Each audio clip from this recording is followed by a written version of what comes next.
14 నెలలుగా సర్పంచులందరూ అనేక రకాల ఆందోళన కార్యక్రమాలు చేపట్టాం. మరి ఈరోజు కూడా ఒక నయా పైసా కూడా గ్రామ పంచాయతీలకు ఇవ్వకపోవడం ఇది దుర్మార్గమైన విషయం. గతంలో ఉన్నటువంటి ప్రతిపక్ష నాయకుడు ఈనాడు ముఖ్యమంత్రి రేవంత్ రెడ్డి గారు అనేక మార్లు చెప్పారు, మీకు రావాల్సిన పెండింగ్ బిల్లు పూర్తిగా మేము రిలీజ్ చేస్తామని, మేము ఆదుకుంటామని, మీ ఆత్మహత్యలు నివారిస్తామని అనేక రకాలుగా చెప్పారు. కానీ ఈరోజు కూడా ఒక నయా పైసా రిలీజ్ చేయక అనేక మంది ఎస్సీ ఎస్టీ సర్పంచ్లందరూ కూడా ఆత్మహత్య చేసుకున్నారు. ఈ ఆత్మహత్యలు పట్టవా మీకు?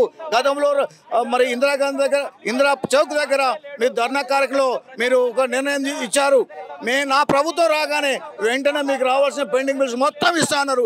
ఇప్పటికి 29 మంది సర్పంచ్లు ఆత్మహత్య చేసుకున్నారు. ఆ ఆత్మహత్యలు పడతలేవా ఈ ప్రభుత్వానికి? వెంటనే మాకు రావాల్సిన పెండింగ్ బిల్స్ రిలీజ్ చేయాలని మేము ముఖ్యమంత్రి గారిని కోరుతా ఉన్నాం. అనేక మార్లు కూడా ఇట్లా ధర్నాలు చేసాం, ఇట్లా దాసోకాలు చేసినాం, రోడ్ల మీద పడుకున్నాం.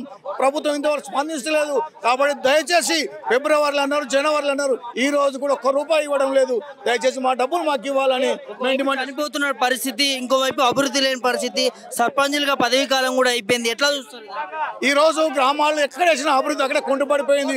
దోమలు వివరణ ఇస్తున్నాయి, వాటర్ లేదు, వీధి లైట్ లేవు, కుక్కలు సైరవనం చేస్తున్నాయి, అనేక రకాల అభివృద్ధి కుంటుపడిపోయింది. ఈ రోజు ఈ ప్రభుత్వం ఎలాంటి చిత్తశుద్ధి లేదు. ఈ ప్రభుత్వం వెంటనే మరి ఒక కార్యక్రమం తీసుకొని మమ్మలను ఈ గ్రామాన్ని ఆదుకోవాల్సిన అవసరం ఉంది. ఎన్నికలు పెట్టాలి, రిజర్వేషన్లు 42% కల్పించాలి.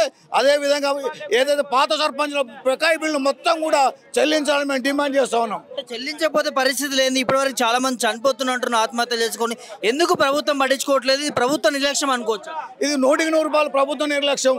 ప్రతిపక్షంలో అనేక మార్లు చెప్పారు, బట్టి విక్రమార్క పాదయాత్ర చెప్పారు, సీతక్క గారు చెప్పారు, సీతక్క గారు మీకు రావాల్సిన ప్రతి పైసా ఇస్తామన్నారు. ఒక్క నయా పైసా ఇవ్వడం లేదు.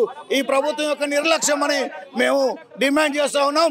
ప్రభుత్వం వెంటనే ఎంతో మంది ఆత్మహత్యలకు కారణమైన ఈ ప్రభుత్వం వెంటనే మా సర్పంచుల గోడు విని మాకు రావాల్సిన ఎస్సీ ఎస్టీ సర్పంచుల బిల్లు వెంటనే ఇవ్వాలని, ముఖ్యంగా పోలీసు వాళ్ళకు కూడా మరి వాళ్ళకు కూడా ఇవ్వలేని పరిస్థితి వచ్చింది, ప్రభుత్వ ఉద్యోగులకు ఇవ్వలేని పరిస్థితి వచ్చింది.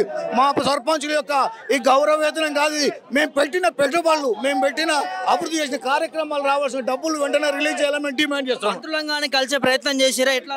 అనేక మార్లు కలిసాం. బట్టి విక్రమార్క 2 సార్లు కలిసాం, సీతక్క 4 సార్లు కలిసాం, ముఖ్యమంత్రి గారిని 1 సారి కలిసాం, చివరికి గవర్నర్ని కలిసాం, సిఎస్ పర్సనల్ సెక్రటరీని కలిసాం, అదేవిధంగా పంచాయతీరాజ్ సెక్రటరీని కలిసాం, అనేక రకాల ప్రతిపక్ష నాయకులు అందరినీ కలిసాం. అనేక BJP floor leader Etela Rajender గారు కూడా మాకు సంపూర్ణంగా మద్దతు ఇచ్చి మరి మీ హక్కుల విషయంలో మేము అనేక రకాల మాట్లాడుతూ ఉన్నాం. ఈ రోజు కూడా ఎవరు కూడా ప్రభుత్వం మీద ఒత్తిడి చేయలేకపోతున్నారని మేము డిమాండ్ చేస్తాం. ఎట్లా చూడొచ్చు మరి రేపటి నాడు ఎట్లా ఉండబోతుంది? ఇవాళ భారీ ఎత్తున ప్రజాభవన్ ముందు ధర్నా చేస్తాం.